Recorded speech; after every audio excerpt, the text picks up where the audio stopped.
বারবার অবহেলিত ইমরুল কায়েস বরাবরই দুর্ভাগা। এবার যেন বাদ পড়লেন ওয়ানডের একাদশ থেকে বাদ পড়ার কারণ হলো টেস্টে ফর্মে ফিরেছেন সৌম্য সরকার।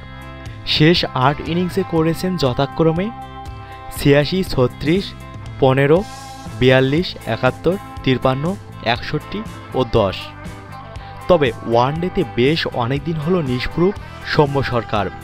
শেষ ৮ ইনিংসে করেছেন মোট ৮৫ রান, কোনো হাফ সেঞ্চুরি নেই।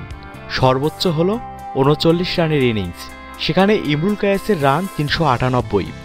এর মধ্যে আছে ২টি হাফ সেঞ্চুরি ও ১টি সেঞ্চুরি। ইমরুলের দোষ কি? দোষ হলো সাম্প্রতিক সময়ে টেস্টে তিনি নিজেকে মেলে ধরতে পারছেন না।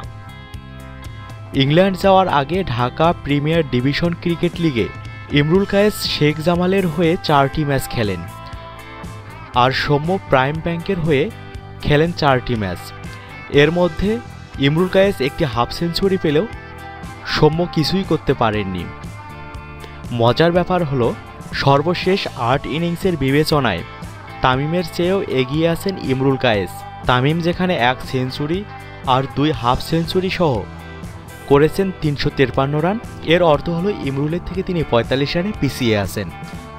বলা যায় সাম্প্রতিক সময়ে ওয়ানডেতে বাংলাদেশের সবচেয়ে ধারাবাহিক ওপেনার ইমরুল কায়েস।